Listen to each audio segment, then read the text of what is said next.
ಓಂ ಶಾಂತಿ. ವೀಕ್ಷಕರ ಅಭಿಮಾನಗಳೇ, ಗುರುಮಕ್ಕಳೇ, ಭಕ್ತರೆ, ನಿಮ್ಮೆಲ್ಲರೂ ಒಳ್ಳೆಯದಾಗಲಿ.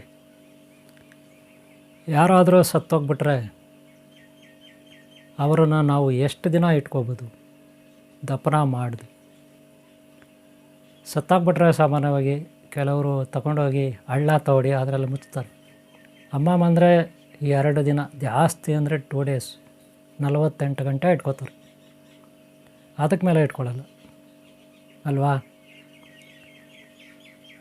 ಕೆಲವರು ಸತ್ತೋಗ್ಬಿಟ್ರೆ ಆವತ್ತೇ ಅವರನ್ನು ಎಲ್ಲ ಒಂದು ಕಡೆ ಸುಡುಗಾಡಲ್ಲಿ ಸುಟ್ಟಾಕ್ತಾರೆ. ಕೆಲವರು ಸುಡ್ತಾರೆ, ಕೆಲವರು ಊತಾಕ್ತಾರೆ. 2 ಆಪ್ಷನ್ ಇರುತ್ತೆ ಅಲ್ವಾ?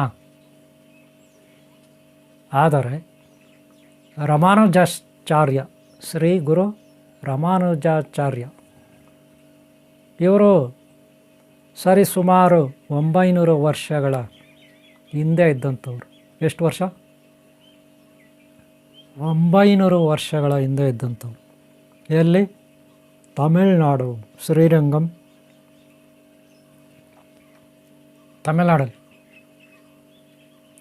ಅಲ್ಲಿ ಚೋಳರು, ಪಾಂಡ್ಯರು, ಚೋಳರಾಜರು, ಪಾಂಡ್ಯರಾಜರು, ಹಾಗೆ ಇತರೆ ಮಂದಿ. ಅಲ್ಲಿ ವಿಷ್ಣು ಭಕ್ತರು, ಶಿವಭಕ್ತರು, ವಿಷ್ಣು ಭಕ್ತರು ಯಾವಾಗೂ ಫೈಟಿಂಗ್ಗಳು, ಗಲಾಟೆಗಳು. ನಮ್ಮ ವಿಷ್ಣುವೇ ಶ್ರೇಷ್ಠ ಕೆಲವು ಪಂಗಡ, ನಮ್ಮ ಶಿವನೇ ಶ್ರೇಷ್ಠ ಇನ್ನು ಕೆಲವು ಪಂಗಡ. ಸಾಮಾನ್ಯ ಜನರಿಂದ ರಾಜ ಮಹಾರಾಜರವರೆಗೂ ಅಲ್ಲಿ ಬಡ್ದಾಟಗಳು ನಡೀತಾ ಇತ್ತು, ಗಲಾಟೆಗಳು. ಈಗೇನು ಕಮ್ಮಿ ಇಲ್ವಾ? ಈಗಲೂ ಇದೆ. ಯಾರ್ಯಾರೋ ಮುಸ್ಲಿಮರು ಬಂದರು, ಯಾರ್ಯಾರೋ ಕ್ರಿಶ್ಚಿಯನ್ರು ಬಂದರು, ಯಾರ್ಯಾರೋ ಫ್ರೆಂಚರು ಬಂದರು, ಯಾರ್ಯಾರೋ ಡಚ್ಚರು ಬಂದರು. ನಮ್ಮ ದೇಶದಿಂದೆಲ್ಲ ದಾಳಿ ಮಾಡಿ ದೇವಸ್ಥಾನಗಳೆಲ್ಲ ಹೊಡೆದು ಹಾಳು ಮಾಡಿದ್ರು.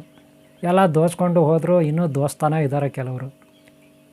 ಅವ್ರು ದೋಚೋದಕ್ಕಿಂತ, ಅವರು ಅವಮಾನ ಮಾಡೋದಕ್ಕಿಂತ, ಅವರು ಹಿಂದೂ ಧರ್ಮ ತುಳಿದೋದಕ್ಕಿಂತ ಹೆಚ್ಚಾಗಿ ಇಲ್ಲಿರೋ ಕೆಲವರು ಅವಿವೇಕಿ ಹಿಂದೂಗಳಿದ್ದಾರೆ. ಅವಿವೇಕಿ ಹಿಂದೂಗಳು ಅಂತಾರೆ, ಅಜ್ಞಾನಿಗಳು ಅಂತ, ದೇಶದ್ರೋಹಿಗಳು, ಧರ್ಮದ್ರೋಹಿಗಳು ಅಂತಾರೆ.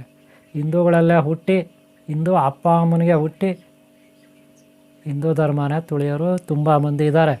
ಇವತ್ತು ಎಲ್ಲ ಕಡೆ ಇದ್ದಾರೆ ಈ ಭಾರತ ದೇಶದಲ್ಲಿ ಅಲ್ವಾ? ಆದರೆ ನಾನು ಹೇಳ್ತಾ ಇರೋದು ಹಳೆಯ ಕಾಲದಲ್ಲಿ, ಆಗ 900 ವರ್ಷಗಳ 800 ವರ್ಷಗಳ ಹಿಂದಿನ ಕಥೆ. ಆಗ ರಾಮಾನುಜಾಚಾರ್ಯರು ವಿಷ್ಣು ಭಕ್ತರು. ಅವರನ್ನು ಅಲ್ಲಿ ವಿರೋಧಿಗಳು, ಸಾಮಾನ್ಯ ಮನುಷ್ಯರಿಂದ ರಾಜರವರೆಗೂ, ಪಾಂಡ್ಯರು, ಚೋಳರು, ಪರಸ್ಪರ ಕಿತ್ತಾಟಗಳು, ರಾಜರುಗಳು, ವಂಶಗಳು. ಆಗ ಇವರನ್ನು ಶಿವಭಕ್ತರೆಲ್ಲ ಓಡಿಸ್ಬಿಟ್ರು. ಶಿವಭಕ್ತರು, ರಾಜರುಗಳು ಇರ್ತಾರಲ್ಲ, ಅವ್ರು ಓಡಿಸ್ಬಿಟ್ರು. ಯಾರನ್ನ? ಈ ವಿಷ್ಣು ಭಕ್ತರನ್ನ. ಗೊತ್ತಾಯ್ತಲ್ಲ? ಇವರ ಧರ್ಮಗುರು ರಾಮಾನುಜಾಚಾರ್ಯ. ಇವ್ರನ್ನ ಹಿಡಿದು ಗಲ್ಗಾಗಬೇಕು ಅಂತ ಅಲ್ಲಿನ ರಾಜ ಆರ್ಡ್ರ್ ಮಾಡ್ದ. ಈತ ಓಡಿ ಬಂದ ಕರ್ನಾಟಕಕ್ಕೆ. ಇಲ್ಲಿ ಆಶ್ರಯ ಪಡೆದು ಇಲ್ಲಿದ್ದ. ಆಮೇಲೆ ತೀರ್ವಾದ. ಆಮೇಲೆ ಅವರು ರಾಜರದು ಎಲ್ಲ ಅವ್ರ ಕಾಲ ಮುಗೀತು. ಇವ್ರನ್ನೇನು ಮಾಡೋದು? ರಾಮಾನುಜಾಚಾರ್ಯರು ತೀರೋಗ್ಬಿಟ್ರು. ಆಮೇಲೆ ಅವರ ಅಭಿಮಾನಿಗಳು, ಭಕ್ತರು, ಶಿಷ್ಯರು ಎಲ್ಲ ಇವರು ಶಾಶ್ವತವಾಗಿ ಇವ್ರು ಶಾಶ್ವತವಾಗಿ ಹಾಗೇ ಇರಬೇಕು. ಇವ್ರ ಶರೀರನ ಹಾಳು ಮಾಡಬಾರ್ದು, ಶರೀರನ ಸುಡಬಾರ್ದು ಅಂಥೇಳಿ ಶ್ರೀರಂಗಂನ ದೇವಾಲಯ, ಶ್ರೀ ಮಹಾವಿಷ್ಣು, ಓಂ ಶ್ರೀ ಅನಂತ ಪದ್ಮಾವತಿ ಅನಂತ ಲಕ್ಷ್ಮಿ ಅನಂತ ಪದ್ಮನಾಭ ಸ್ವಾಮಿ ದೇವಸ್ಥಾನ. ಅದು ಶ್ರೀರಂಗ. ನೀವು ಕೇಳಿರ್ಬೋದು, ಆದಿರಂಗ, ಮಧ್ಯರಂಗ, ಅಂತ್ಯರಂಗ ಅಂತಿರುತ್ತೆ. ಗೊತ್ತಾಯ್ತಲ್ಲ? ಶ್ರೀರಂಗಪಟ್ಟಣದಲ್ಲಿ ನೋಡಿರ್ಬೋದು. ಅಲ್ಲಿ ಕೂಡ ವೆಂಕಟೇಶ್ವರ ಸ್ವಾಮಿ ಮಲ್ಕೊಂಡಿರ್ತಾನೆ, ರಂಗನಾಥ ಸ್ವಾಮಿ. ಹಾಗೆ ಶ್ರೀರಂಗಂನಲ್ಲಿ ಅಲ್ಲಿ ಮಧ್ಯರಂಗ ಅನಿಸುತ್ತೆ. ಗೊತ್ತಾಯ್ತಾ? ಹೀಗೆ ಅಂದರೆ ನಿಂತ್ಕೊಂಡಿರ್ತಾನೆ, ಇಲ್ಲೆಲ್ಲ ಮಲ್ಕೊಂಡಿರ್ತಾನೆ. ಅಷ್ಟೇ ವ್ಯತ್ಯಾಸ. ಓಕೆನಾ? ಅಲ್ಲಿ ಕೂಡ ಇರುತ್ತೆ, ಮಲ್ಕೊಂಡಿರೋ ಇದು ಇರುತ್ತೆ, ವೆಂಕಟೇಶ್ವರ ಸ್ವಾಮಿನೂ ಇರುತ್ತೆ, ಎಲ್ಲ ಇರುತ್ತೆ. ಓಕೆ? ಈಗ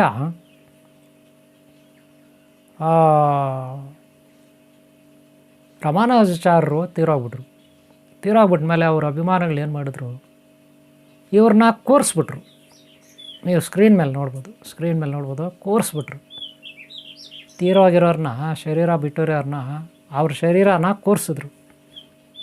ಅವರು ತೀರೋಗಿದ್ದಾರೆ, ಶರೀರ ಬಿಟ್ಬಿಟ್ಟಿದ್ದಾರೆ. ಆದರೂ ಕೂರಿಸ್ಬಿಟ್ಟು ಒಂದು ಪೀಠದ ಮೇಲೆ ಇಡೀ ಅವ್ರ ಶರೀರಕ್ಕೆ ಗಂಧ, ಗಿಡಮೂಲಿಕೆಗಳ ಪದಾರ್ಥಗಳು, ಹಾಗೆ ಕರ್ಪೂರ, ಉಪ್ಪು ಇತ್ಯಾದಿ ಏನೇನೋ ಇರುತ್ತಲ್ಲ ಗಿಡಮೂಲಿಕೆಗಳು, ರಸಾಯನ ಪದಾರ್ಥಗಳು, ಶರೀರ ಕೆಡಬಾರ್ದು ಅಂತ ಲೇಪನ ಮಾಡಿದ್ರು. ಶರೀರಕ್ಕೆ ಲೇಪನ ಮಾಡಿದ್ರು.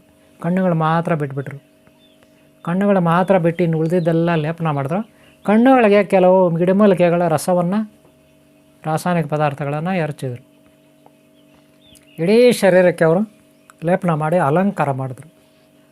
ಏನು ವಸ್ತ್ರ, ಬಂಗಾರ, ವಜ್ರ, ವೈಡೂರ್ಯ ಇತ್ಯಾದಿ ಒಡವೆಗಳು, ವಸ್ತುಗಳಿಂದ, ಜಪಮಾಲೆಗಳು, ಮಣಿಗಳಿಂದ ವಸ್ತ್ರಗಳನ್ನು ಅಲಂಕಾರ ಮಾಡಿದ್ರು. ಯಾರಿಗೆ? ರಾಮಾನುಜಾಚಾರ್ಯರಿಗೆ. ಅವತ್ತಿಂದ ಇವತ್ತಿನವರೆಗೂ ಆ ಶರೀರ ಹಾಗೇ ಇದೆ. ವರ್ಷಕ್ಕೆ 2 ಸಾರಿ, 1 ವರ್ಷಕ್ಕೆ 2 ಸಾರಿ ಲೇಪನ ಮಾಡ್ತಾರೆ. ಅವರ ಶರೀರವನ್ನು ಇಲ್ಲಿವರೆಗೂ ಕಾಪಾಡ್ಕೊಂಡು ಬಂದಿದ್ದಾರೆ. ಈಗಲೂ ಪೂಜೆ ನಡೀತಾ ಇದೆ. ಎಲ್ಲಿ? ಶ್ರೀರಂಗಮಲ್ಲಿ ಸಪ್ರೇಟಾಗಿ ಅವ್ರದ್ದೊಂದು ಗುಡಿ ಇರುತ್ತೆ. ಅಲ್ಲಿ ಶ್ರೀ ರಾಮಾನುಜಾಚಾರ್ಯ ಅವರನ್ನು ಕೂರಿಸಿರ್ತಾರೆ. ಇದು ನೀವೆಲ್ಲರೂ ನೋಡಿದ್ರೆ ಇದುವರೆಗೂ ತಿಳ್ಕೊಂಡಿರ್ಬೋದು, ನೀವು, ನಿಮ್ಗೆ ಗೊತ್ತಿರ್ಬೋದು. ಗೊತ್ತಿಲ್ಲ ಅಂದರೆ ನಿಮ್ಗೆ ಇದು ಆಶ್ಚರ್ಯ ಅನಿಸುತ್ತೆ. ಇವಾಗಲೂ ಇದೆ ಅವ್ರ ಶರೀರ. ಎಷ್ಟು ವರ್ಷಗಳಿಂದ? 800 ವರ್ಷಗಳ ಹಿಂದಿಂದು ಕಥೆ ಹೇಳ್ತಾರೆ. ಅದನ್ನ 800 ವರ್ಷಗಳ ಹಿಂದಿನಿಂದ ಇನ್ನೂ ಶರೀರ ಹಾಗೇ ಇದೆ. ಯಾರ್ದು? ಶ್ರೀ ಗುರು ರಾಮಾನುಜಾಚಾರ್ಯ, ವಿಷ್ಣು ಭಕ್ತರು. ಗೊತ್ತಾಯ್ತಲ್ಲ? ಎಲ್ಲಿದೆ? ಶ್ರೀರಂಗಂ. ಎಲ್ಲಿದೆ? ತಮಿಳ್ನಾಡು, ಇಂಡಿಯಾ, ಭಾರತ. ಗೊತ್ತಾಯ್ತಲ್ಲ?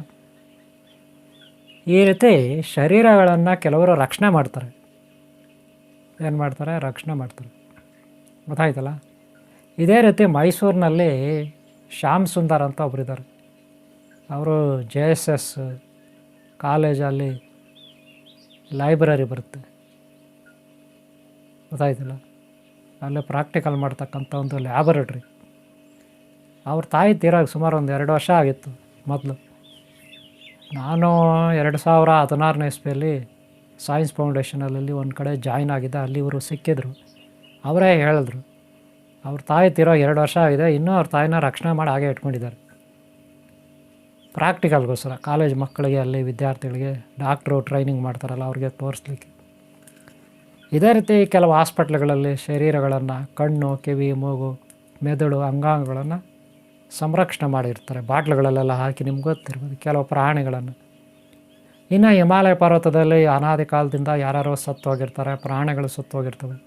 ಆ ಮಂಜಿರುತ್ತಲ್ಲ, ಐಸು, ಅವುಗಳಲ್ಲಿ ಸಿಕ್ಕಾಕೊಂಡು ಕೆಡ್ದಿರೋ ಫ್ರೀಜ್ ಆಗಿರ್ತವೆ. ಫ್ರೀಜ್ ಆಗಿ ಐಸ್ನಲ್ಲಿ ಕೆಡ್ದಿರೋ ಇರ್ತವೆ. ಕೋಲ್ಡ್ ಅಲ್ವಾ ಏರಿಯಾ, ಐಸ್ ಅಲ್ವಾ, ಇದು ಸಹಜ. ಆದರೆ ನೀವು ದೇವಾಲಯಗಳಲ್ಲಿ ಎಲ್ಲಿ ಕೇಳಿಲ್ಲ ಅನ್ಕೊತೀನಿ. ನಾನು ಹೇಳಿದ್ದು ಇದೇ ಫಸ್ಟ್ ಅನ್ಕೊತೀನಿ. ರಾಮಾನುಜಾಚಾರ್ಯ ಗುರುಗಳು. ಇನ್ನು ಈಜಿಪ್ಟ್ನಲ್ಲಿ ಪಿರಮಿಡ್ಗಳು. ಈಜಿಪ್ಟ್ನಲ್ಲಿ ಅಲ್ಲಿ ಬಾಕ್ಸ್ಗಳೊಳಗೆ ಶವಗಳನ್ನು ಹಾಕಿ, ಕೆಲವು ಲೇಪಗಳ ಬಟ್ಟೆ ಸುತ್ತಿ, ಲೇಪನ ಹಾಕಿ ಬಟ್ಟೆ ಸುತ್ತಿ, ಪೆಟ್ಟಿಗೆಗಳಲ್ಲಿ ಹಾಕಿ, ಕಲ್ಲಿನ ಪೆಟ್ಟಿಗೆ, ಬಂಗಾರದ ಪೆಟ್ಟಿಗೆ ಇತ್ಯಾದಿಗಳೆಲ್ಲ ಹಾಕಿ ಭದ್ರಪಡಿಸಿ ಪಿರಮಿಡ್ಗಳಲ್ಲಿ ಇಡ್ತಿದ್ರು. ಈ ವಿಷಯ ನಿಮ್ಗೆ ಗೊತ್ತಿದೆ. ಆದರೆ ನಮ್ಮ ದೇಶದಲ್ಲಿ ಒಬ್ಬ ಗುರು, ಆಧ್ಯಾತ್ಮಿಕ ಗುರು, ಮಹಾನ್ ಗುರು ಅವರು. ರಾಮಾನುಜಾಚಾರ್ಯ ಅಂದರೆ ಏನು ಸಾಮಾನ್ಯ ಗುರುವಲ್ಲ. ಹಾಗೆ ಮಧ್ವಾಚಾರ್ಯರು ಅವರೇನು ಸಾಮಾನ್ಯ ಗುರುವಲ್ಲ. ಹಾಗೆ ಶಂಕರಾಚಾರ್ಯರು ಇವರೆಲ್ಲ ಸಾಮಾನ್ಯ ಗುರುಗಳಲ್ಲ, ಮಹಾನ್ ಗುರುಗಳು. ಹೇಗೆ ವೇದವ್ಯಾಸರು, ವಾಲ್ಮೀಕಿ ಇದ್ದಾರೆ, ಹಾಗೆ ಇವರೆಲ್ಲ ಪುರಂದಾಸರು, ಕನಕದಾಸರು, ಓಂ ಶ್ರೀ ವೀರಬ್ರಹ್ಮೇಂದ್ರ ಸ್ವಾಮಿ, ಕೈವಾರ ನಾರಾಯಣ ತೀರ್ಥ, ರಾಘವೇಂದ್ರ ಸ್ವಾಮಿ, ಸಾಯಿಬಾಬಾ ಇತ್ಯಾದಿ ಈಗ ದೊಡ್ಡ ದೊಡ್ಡ ಗುರುಗಳಿದ್ದಾರೆ. ಹಾಗೆ ರಾಮಾನುಜಾಚಾರ್ಯರು ಕೂಡ ಒಬ್ಬ ಒಳ್ಳೆ ದೊಡ್ಡ ಗುರುವಾಗಿದ್ದರು. ಅವ್ರ ಶರೀರ ಇವಾಗ ಉಟ್ಕೊಂಡಿದ್ದಾರೆ. ಇದೊಂದು ಸಣ್ಣ ಮಾಹಿತಿ ನಾನು ನಿಮಗೆ ಕೊಟ್ಟಿದ್ದೀನಿ. ಈ ವಿಡಿಯೋ ನಿಮ್ಗೆ ಇಷ್ಟ ಆಗಿದೆ ಅನ್ಕೊತೀನಿ. ಇಷ್ಟ ಆದರೆ ಒಂದು ಲೈಕ್ ಮಾಡಿ. ಹಾಗೆ ಹಿಂದಿನ ಭಾಗಗಳು, ಮುಂದಿನ ಭಾಗಗಳು ನೀವು ಪ್ರೋತ್ಸಾಹ ಕೊಟ್ಟರೆ ಈ ವಿಡಿಯೋಗಳಿಗೆ ಲೈಕ್ ಮಾಡಿ, ಸಬ್ಸ್ಕ್ರೈಬ್ ಹಾಕೊಳ್ಳಿ. ಮತ್ತೆ ನಾನು ಈ ರೀತಿ ನಿಮಗೆ ಮಾಹಿತಿನ ಕೊಡ್ಬೋದು. ಆದರೆ ಅವರು ಎಷ್ಟು ವರ್ಷಕ್ಕೆ ತೀರೋದ್ರು, ಎಷ್ಟು ವರ್ಷ ಜೀವಂತವಾಗಿದ್ರು ಅನ್ನೋದು ಒಂದು ಸಸ್ಪೆನ್ಸ್ ಇದೆಯಲ್ಲ, ಅದು ಹೇಳ್ಬಿಡ್ತೀನಿ ಕೇಳಿ. ಸುಮಾರು 124 ವರ್ಷ ಇದ್ದರು. ಎಷ್ಟು? 124 ವರ್ಷ ಜೀವಂತವಾಗಿದ್ದರು. ಅಂಥ ಗಟ್ಟಿ ಶರೀರ ಅವರು. ಅವ್ರ ಶರೀರನ ಯಾಕೆ ಇಟ್ಕೊಂಡಿದ್ದಾರೆ ಇವತ್ತಿಗೂ ಅಂದರೆ, ತುಂಬ ಹೋರಾಟ ಮಾಡಿದ್ರು ಅವರು. ಅಲ್ಲಿನ ರಾಜ, ಶಿವಭಕ್ತ ರಾಜ, ಇವ್ರನ್ನ ಎತ್ತಕೊಂಡು ಬನ್ನಿ, ರಾಮಾನುಜರನ್ನ ಹಿಡ್ಕೊಂಡು ಬನ್ನಿ, ಗಲ್ಗಾಕೋಣ ಅಂತ ಹೇಳಿದರು. ಅವಾಗೆಲ್ಲ ವಿಷ್ಣು ಭಕ್ತರು ಅದೇ ರಾಜ್ಯನ ಬಿಟ್ಟು ಓಡೋದ್ರು. ಹಾಗೆ ಎಷ್ಟೋ ರಾಜ್ಯಗಳಲ್ಲಿ ರಾಜರುಗಳು ಹಿಂಸೆ ಕೊಟ್ಟಿದ್ದಕ್ಕೆ ಓಡೋಗ್ತಾರೆ. ಇದು ನಿಮ್ಗೆ ಗೊತ್ತಿರೋ ವಿಚಾರ ಅಲ್ವಾ?